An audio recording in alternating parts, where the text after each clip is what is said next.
Bonjour et bienvenue à l'émission La Parole vivante. Cette émission où est-ce qu'on prend la Bible et on découvre qui est Dieu et quel est son plan extraordinaire qu'il a pour nous. Aujourd'hui, Jeff Laurent est avec moi. Salut Jeff. Salut Simon. Grand plaisir que tu sois là. Aujourd'hui, on va parler d'un sujet qui me tient profondément à cœur parce que ça a bouleversé ma vie. Et je pense que ça a bouleversé la tienne aussi. Et peut-être qu'à la maison, il y a des gens qui lisent les Écritures puis ils vont faire un lien. Il y a 4 passages dans les Écritures, un dans l'Ancien et 3 dans le Nouveau, qui disent possiblement la même chose. Et ça va être le thème d'aujourd'hui. Donc, dans Habakkuk 2,4, ça nous dit « Le juste vivra par la foi ».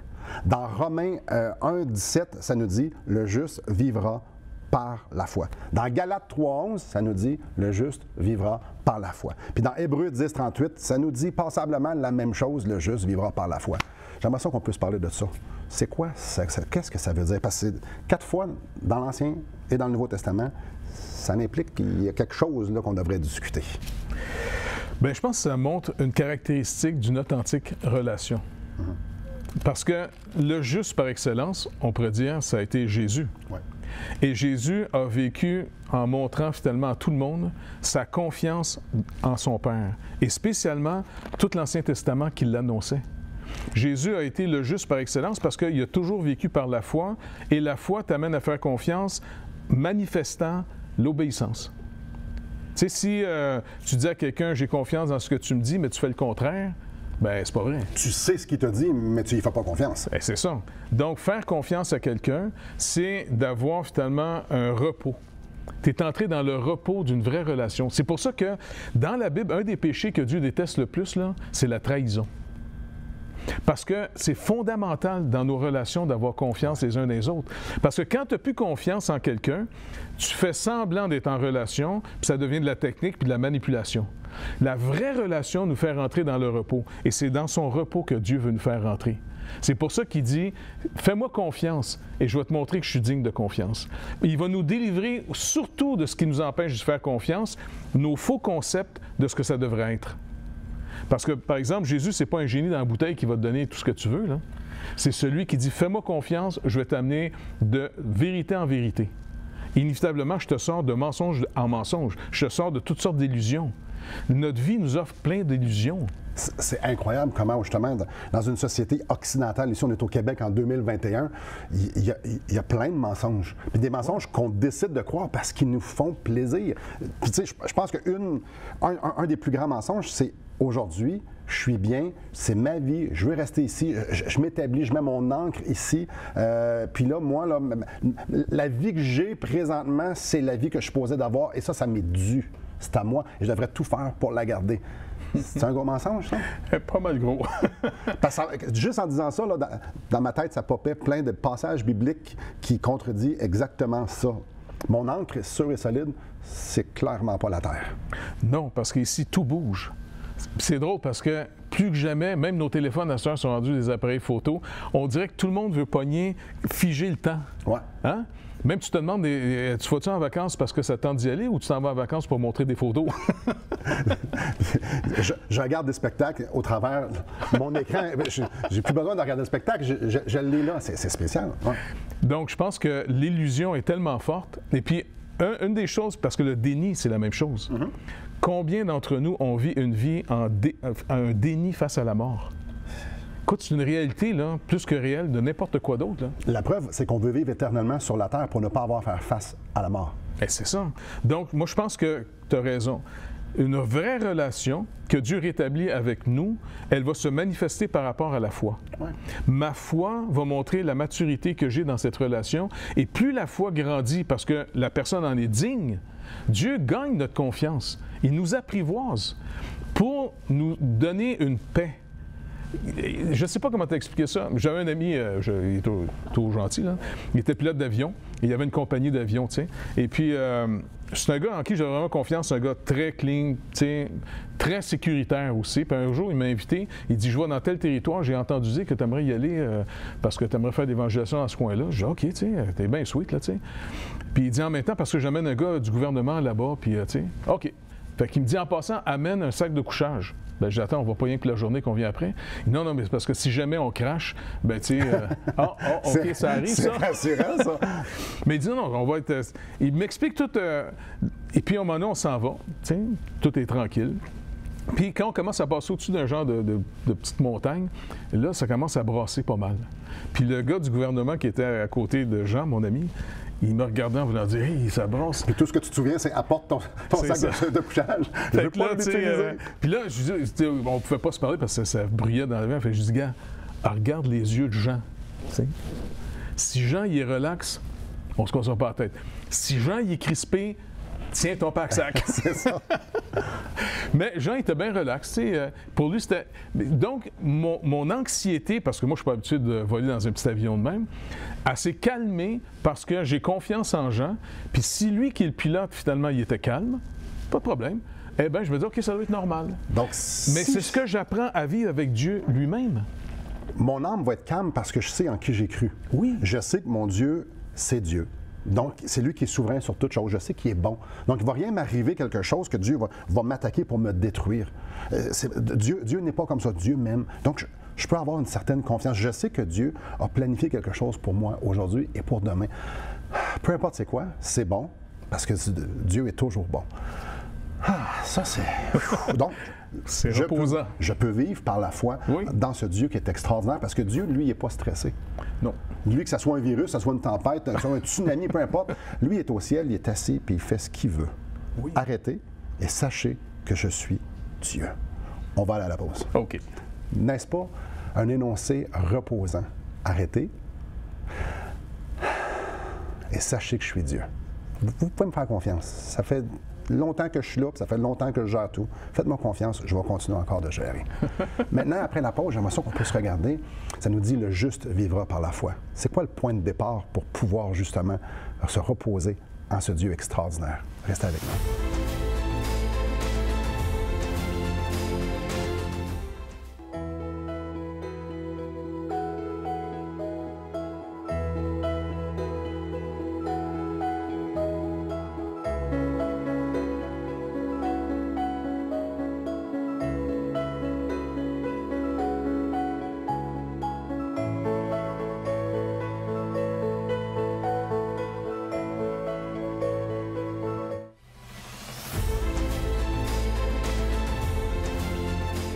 Bonjour à vous.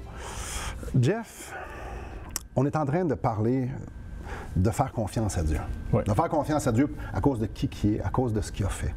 Mais ça, il y a un point de départ à ça, parce que c'est pas naturel de faire confiance à un Dieu qui est à l'extérieur de nous. La plupart du temps, on va se faire un Dieu à notre image, puis on va s'attendre des choses de lui. Et il doit inévitablement répondre à nos standards, ce qui devrait être un Dieu, ou sinon, ça va être de sa faute tout ce qui arrive. Là, on n'est pas en train de parler de ça. Ça, c'est un idole. On est en train de parler d'un Dieu qui est bon à l'extérieur de nous, puis qui fait ce qu'il veut. Ça, c'est pas naturel de faire confiance à lui. Et ça, il y a un point de départ. J'aimerais qu'on puisse en discuter. Un des passages clés là-dedans, c'est dans Romains au chapitre 5, au verset 1. Okay. Ça nous dit « Étant donc justifiés par la foi, nous avons la paix avec Dieu par notre Seigneur Jésus-Christ. » Donc, étant donc justifiés, donc j'ai la paix avec Dieu, je peux lui faire confiance. C'est là que ça passe. Étant donc justifiés par la foi. Oui. Puis le passage monte, il dit nous devons avoir eu par la foi accès à cette grâce. Parce qu'on a fait confiance. En réalité, toi et moi, on a été sauvés comment? On a été sauvés parce qu'un jour, quelqu'un nous a annoncé l'Évangile. Absolument. Il restait juste une chose à faire. Veux-tu y croire ou non? Moi, je me rappelle, là, on était dans un camping sur le bord de la plage, puis c'était un groupe de jeunes qui étaient là, tu sais. Puis à un moment donné, on parlait ensemble. Il me dit « Hey, t'es-tu chrétien? Oui. Moi, j'arrive... Oui, c'est ça. J'arrive du Québec. T'sais. Puis elle a compris que je ne comprenais pas son message. Elle dit « Non, attends, si tu meurs à soir, tu t'en vas-tu au ciel? » Ah ben attends, mon curé, il travaille à temps plein là-dessus, puis il n'est pas sûr. Je veux dire, ça serait bien orgueilleux de ma part de dire que Elle dit « Non, ben il n'a pas compris, c'est un don gratuit. » J'ai dit « Attends. » Tu sais, c'est une jeune fille en plus. Je me disais « Il me semble que... » Mais je dis, écoute, explique. Là, elle ouvre sa Bible et elle montre ces passages-là. Mais je dis, OK, mais comment on fait pour être sauvé? C'est juste si tu veux y faire confiance. Mais comment on fait? Elle dit, regarde, il est venu sauver ce qui est perdu. Es-tu perdu? Ben, un petit peu, oui. Oui, je suis pécheur. Oui. Puis, en voulant dire, écoute, comment je peux vérifier ce que tu me dis là? Hein? Elle dit, regarde, si tu veux, tu vas lui demander ici qu'il te sauve, puis que lui-même te le montre. Tu veux recevoir le don de la vie éternelle. Je dis, on fait ça comment? Tu vas lui demander, c'est tout. Juste de même. Oui, tu vas lui demander au nom de Jésus. C'est parce que Jésus a payé la dette, il a déchiré le voile, il a ouvert la porte. Maintenant, si tu viens par Jésus, tu vas voir, Dieu va te répondre. Elle dit, écoute, tu n'as pas besoin de me croire moi. Demande-y, c'est lui qui va te le montrer. Bon, je dis, OK, rien à perdre de bord. Puis j'ai simplement, là, sur la plage, fait une prière avec elle, en disant, OK, Seigneur, c'est vrai, si tu me demandes si je suis perdu, bien, c'est sûr. Maintenant, si tu donnes la vie éternelle à cause de Jésus-Christ, bien, j'aimerais te pardonner, puis j'aimerais ça recevoir le don gratuit de la vie éternelle. Elle m'a dit que c'était un don gratuit, c'est marqué dans ta Bible. C'est le chapitre après, Romains 6, là. Fait que je dis, oui, puis tu pourrais-tu me le montrer, parce que j'aimerais ça le savoir. Comment je peux savoir ça? Elle dit, maintenant, attends-toi au Seigneur. Fais-y confiance. Ça commence comme ça. Faire confiance d'abord au message. On a accès à cette grâce. Une grâce, à dire, c'est une faveur que tu ne mérites pas. Écoute, moi, je me souviens très bien, comme j'ai dit tantôt, c'est 1998, octobre. Je vivais une vie et je faisais confiance dans qui j'étais, dans ce que je faisais, dans mes valeurs, tout ça. Et puis, on m'a présenté Christ. On m'a présenté qui j'étais, selon la Bible, que j'étais perdu. Un peu. L'histoire est différente, mais c'est la même histoire. Ouais. Là, je disais, attends un petit peu, là, le monde je me suis fait, ma vie, elle n'est pas digne de confiance. Parce que je me souviens très bien, je m'en vais sur l'autoroute de l'enfer, moi, là. Je peux pas faire confiance à ça. Jésus m'offre le chemin qui s'en va au Père, le seul chemin pour le Père. Et je dois faire confiance que Christ, ce qu'il a fait, c'était suffisant. Et que ce qu'il a fait me fait en sorte que je vais marcher sur ce chemin-là. Donc, le juste vivra par la foi, justifié par la foi. Moi, tout ce que j'ai besoin de faire, moi, j'ai rien fait. C'est Christ qui a tout fait. Tout ce que j'ai besoin de faire, c'est de dire, OK, je mets ma foi, je lâche mon chemin pour me mettre sur le chemin de Jésus, celui qui a inauguré, comme tu as dit, et qui me donne la vie éternelle. C'est là que ça commence. La foi, c'est je fais confiance à Dieu. Je fais confiance quand il me dit que je suis pécheur. Je fais confiance quand il me dit Jésus, c'est ta solution. Jésus est venu mourir sur la croix. Tu crois-tu que son sacrifice est suffisant, que sa résurrection, c'est le sceau sur qui il était et sur ce qu'il a fait, il va te donner la vie. Tu crois-tu ça? Veux-tu mettre ta confiance pour ton salut éternel là-dedans ou dans tes œuvres, ou dans ta religion, ou dans ta part de quoi?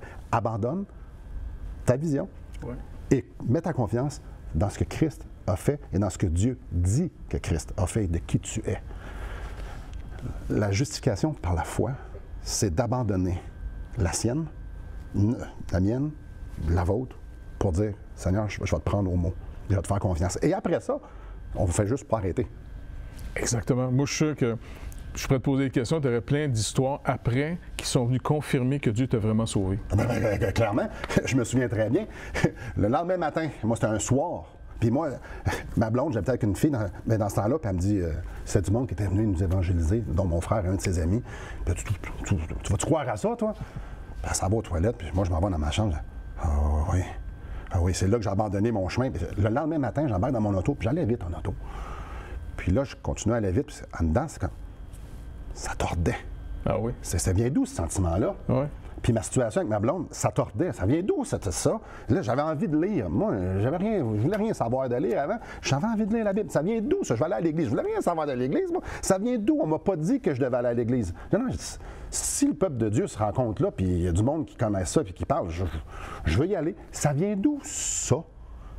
C'est le Seigneur qui est en train de faire, justement, ce travail en dedans de moi, là, de venir confirmer ce qu'il avait fait. Tu as raison, hein, c'est vrai. On commence à avoir des nouveaux désirs.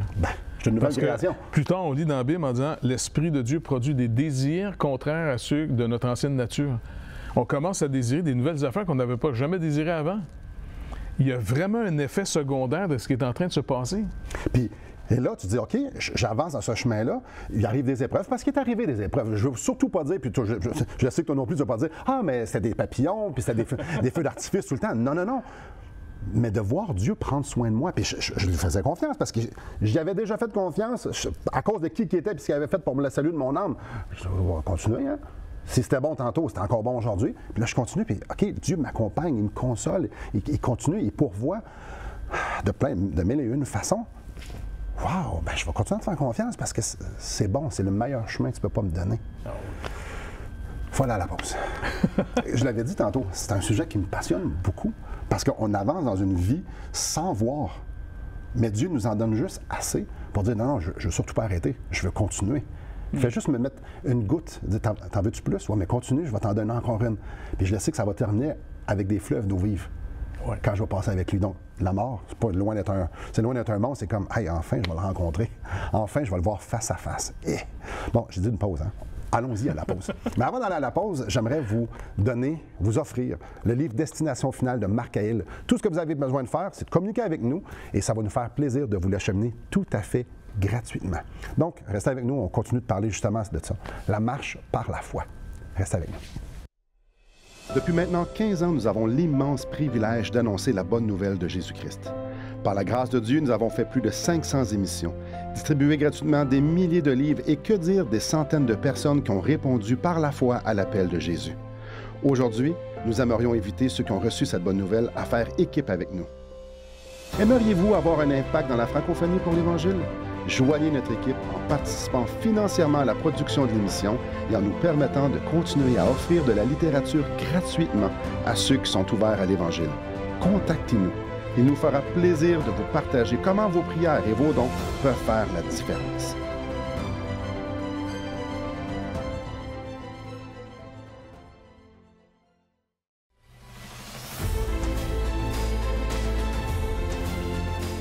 Bonjour à vous. Jeff, je peux peut-être entendre les gens à la maison. Nous, on est de bonne humeur, un beau sourire, puis on est tous en santé, puis tout, ça va bien dans nos vies. Ici, il y a un petit peu de sarcasme. Mais il y a des gens à la maison, probablement, qui n'ont pas ce sourire-là. Puis peut-être qu'ils ont de la lourdeur dans le cœur, puis ils disent ouais, regarde, ça va bien, vous autres, là. Puis regarde, mais moi, c'est difficile. Et c'est vrai que c'est difficile parfois. Oui, bien, c'est sûr. Comment on fait pour faire... Je n'ai parlé un petit peu que c'était pas toujours rose-rose dans ma vie, mais comment on fait pour justement passer au travers ces déserts-là, ces tempêtes-là dans nos vies? Puis des fois, c'est des tempêtes qui vont durer jusqu'à la fin de nos vies. Ça se peut, oui. En gardant les yeux fixés vers Dieu, puis en disant, non, mais comment on fait du sens avec ça? Bien, le texte que tu as pris, Romains 5, commence en disant d'abord, étant donc justifiés par la foi, non sur la base de nos mérites, mais on a fait confiance à l'œuvre de Jésus-Christ pour nous autres. Donc, on est pardonné, puis en plus, Dieu a mis à notre compte sa propre justice, malgré toutes nos imperfections puis nos faiblesses. Donc, il dit maintenant, entre moi et toi, il n'y a plus de gouffre, il n'y a plus de séparation. J'ai mis mon Fils entre moi et toi, j'ai mis son œuvre entre toi et moi, alors là, maintenant, je vais m'occuper de toi. Mais la condition que ça marche, continue à me faire confiance. Mais je peux juste faire confiance sur ce qu'il dit. Ouais. Parce que le danger, comme tu le rappelais plus tôt, bien, souvent, on a comme notre idée à nous autres comment ça devrait aller. Mais Dieu va dire, non, suis-moi, tu es dans un monde instable, tu es dans un monde injuste. Puis, on ne voit pas tout le temps clair. Non, c'est ça, parce qu'on a le don de... Je sais pas, moi, tu sais, de se raconter des histoires un peu. De se centrer sur notre nombril. Pas mal, tu sais. Ouais. Fait que là, il dit, l'apôtre Paul continue en disant, il dit, puisqu'on a eu accès à tout ça que par la foi, c'est une grâce, c'est une faveur qui n'était pas méritée. Dieu s'est réconcilié avec nous autres. Il dit, même maintenant, on est dans l'espérance de la gloire de Dieu. OK? Puis la gloire de Dieu, quand tu étudies ça dans l'Ancien Testament, parce qu'un jour, Moïse avait déjà demandé à Dieu, montre-moi ta gloire. Tu sais, c'est une drôle de question. Tu dis, attends, tu demandes à Dieu... Fais-moi voir ta gloire. Fais-moi ta gloire, ouais. Tu sais. Il dit, OK, regarde, je vais te mettre finalement de côté, mais tu ne peux pas voir ma face et vivre. Et puis, il dit, par contre, je vais proclamer mon nom. Et il dit, qu'est-ce qu'est sa gloire? Je suis lent à la colère. Dieu est capable d'en endurer pas mal. Parce que sa justice crie contre nous autres, tu sais. Ouais. Il se calme et il dit, maintenant, je fais grâce à qui je fais grâce, puis je fais miséricorde à qui je fais miséricorde. Dieu est capable d'aller aimer ses ennemis. Il est capable d'aller aimer des gens qui n'ont pas été corrects avec lui. Et c'est ça qui va nous apprendre dans notre vie. Parce que moi puis toi, là, on reste toujours avec notre vieille nature aussi. Ouais. Puis il y a des fois, on n'est pas quand même content vraiment de nous autres. Là. On sent qu'on n'était pas vraiment à hauteur. Et dans les relations humaines, si tu ne fais pas attention, tu peux perdre facilement une relation. Bon, on a tous déjà perdu. Ben oui. Qu'on a fait subir des injustices et qu'on a subi des injustices. Exactement. Ouais. Mais avec Dieu, on va apprendre finalement que le Seigneur va permettre des afflictions. La plupart des gens viennent au Seigneur pour ne plus avoir de problème. Mais on va leur dire, non, viens au Seigneur, il va régler beaucoup de problèmes, mais ça va t'en causer d'autres. D'abord, il dit, nous nous glorifions même, on va se glorifier même des afflictions, sachant que l'affliction produit la persévérance. Dans quelque chose qui ne va pas bien, là, maintenant, c'est comme si j'ai deux chemins devant moi. Mon ancienne manière de régler le problème que Dieu dit « abandonne-la », et la nouvelle manière de comment je m'attends à Dieu face à ce problème-là. Mais il faut que je connaisse ses promesses. C'est là l'importance de dire « il faut que je trouve une église qui m'enseigne la Bible ». Je ne veux pas juste entendre parler de morale, moi, là. Je veux entendre qu'est-ce que Dieu promet de faire dans nos problèmes, qui va permettre que ça va arriver. Comment je m'attends à lui? Et là, si par la foi, j'y fais confiance, moi, m'attendre à lui, je ne prends pas mon ancien chemin, je ne prends pas mon ancienne manière de régler mes problèmes, et là, on va découvrir la fidélité de Dieu. T'sais? Donc, d'affliction en persévérant, il va y avoir une victoire. Et la victoire, la délivrance que Dieu va amener, va produire une espérance pour vrai. Et la délivrance, ça ne veut pas nécessairement dire une délivrance matérielle et physique. Non, non, non. Il va nous délivrer de ce qui pourrait nous empêcher de continuer à lui faire confiance. Il va, je ne sais pas, il va nous apprivoiser. Combien d'histoires on pourrait raconter de toutes sortes de petites choses? Je veux dire, moi, à un moment donné, je ne sais pas, comme toi, j'ai vécu des situations, à un moment donné, j'étais comme devant un mur en disant « Wow! Comment je vais sortir de celle-là? » Ouais. Même à un moment donné, je suis sur un bateau qui est pogné en feu. On s'en est vers les Caraïbes, là, tu sais. Et puis le main manifold, finalement, du moteur a défoncé. Le feu pogne dans la chambre des machines. Et puis on est tous là. Le capitaine panique un peu. Tout le monde sur le pont, tu sais. Et puis on ferme les machines. On essaie de... Et là puis c'est la réaction que j'ai eue. Je me rappelais une petite phrase de rien que quand j'étais jeune chrétien, il y avait un prédicateur qui dit « Moi, ce que j'aime voir dans mes épreuves, j'ai toujours hâte de voir comment le Seigneur va m'en sortir de celle-là. Puis là, j'étais là sur le bateau, je me disais « Ouais, bien Seigneur, c'est le temps, j'ai hâte de voir comment tu vas nous sortir de celle-là. » Là, on dérivait vers Cuba.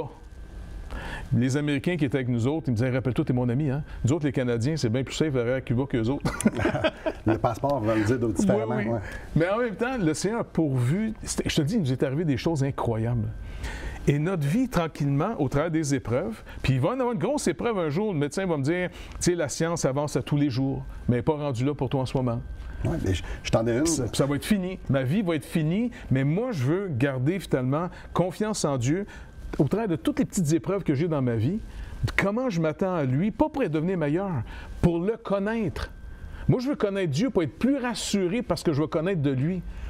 C'est pour ça que beaucoup de chrétiens sont morts au bûcher. Sont morts persécutés.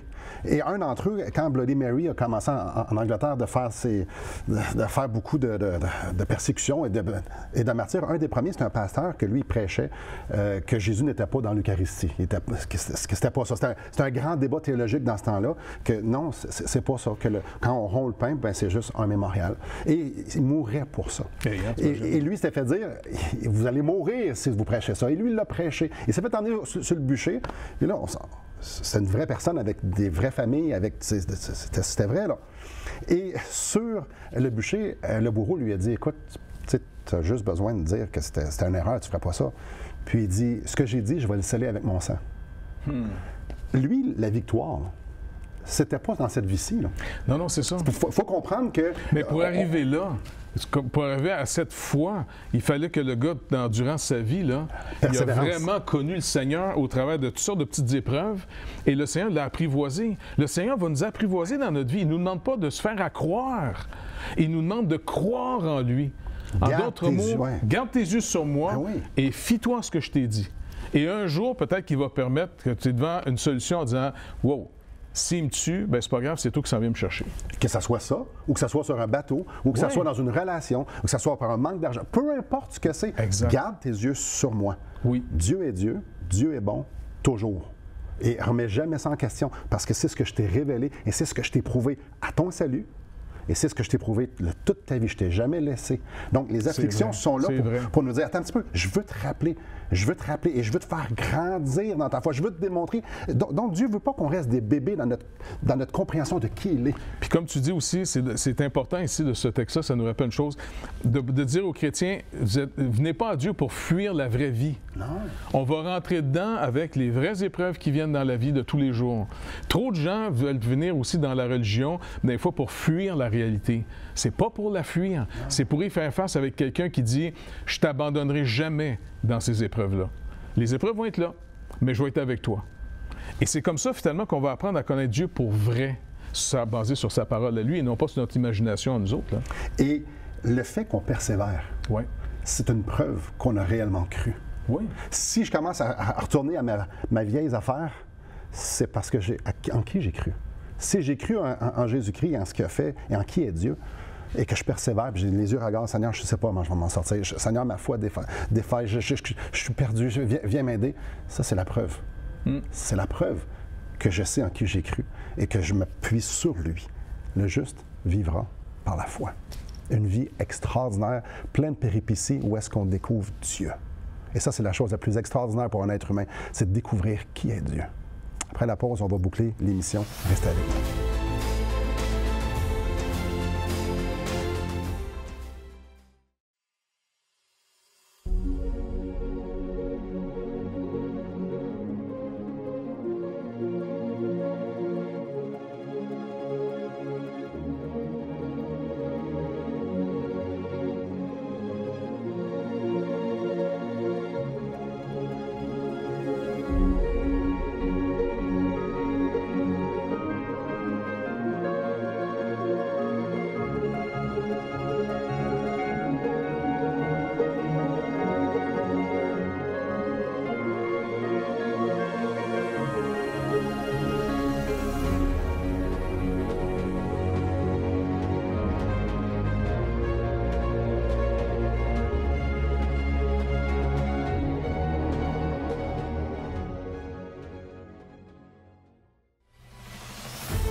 Bonjour à vous. Jeff, peux-tu nous donner un truc quand toi, c'est désertique un peu dans ta vie, où il y a une tempête, peu importe. Comment tu fais pour rester accroché? Eh bien, finalement, je retourne dans ma vie tout ce que j'ai vécu avec Dieu. Je veux me rappeler, puis j'aime ça me garder une mémoire active sur toutes les fois que le Seigneur m'a délivré, toutes les fois qu'il a pourvu à mes besoins. Et je veux dire, il nous arrive plein de choses avec le Seigneur. Je ne veux pas l'oublier. C'est pour ça que je rends grâce. Tu sais, dans le sens, il dit « rendez grâce continuellement ». Donc, je me rappelle de sa bonté. Fait que quand j'arrive devant une nouvelle épreuve, eh bien, je me dis, OK, j'ai hâte de voir comment il va me sortir de celle-là. Mes chers amis, lui qui n'a pas épargné son propre fils, pour moi, pour vous, pour nous montrer à quel point il nous aime, comment nous donnera-t-il pas tout ce qu'on a besoin aujourd'hui? Mais ça commence à une place. Dire, Seigneur, j'ai besoin de toi. Seigneur, j'ai besoin que tu viennes me sauver. J'ai besoin que tu viennes justement me donner cette vie-là. Je te veux toi. Ça commence là. Le juste vivra par la foi, commence à reconnaître qu'il n'y a rien sur cette terre, il n'y a rien dans le moi qui peut me permettre d'être justifié devant Dieu, qui me permet d'être en bon accord avec Dieu. Non, j'ai besoin d'une réconciliation. Et ça, c'est Christ, son Fils. Avec tout ça, c'est possible. Merci beaucoup, Jeff. Merci, Simon. Merci beaucoup à vous. Alors, je vous en supplie, soyez réconciliés avec Dieu. Que le Seigneur vous bénisse.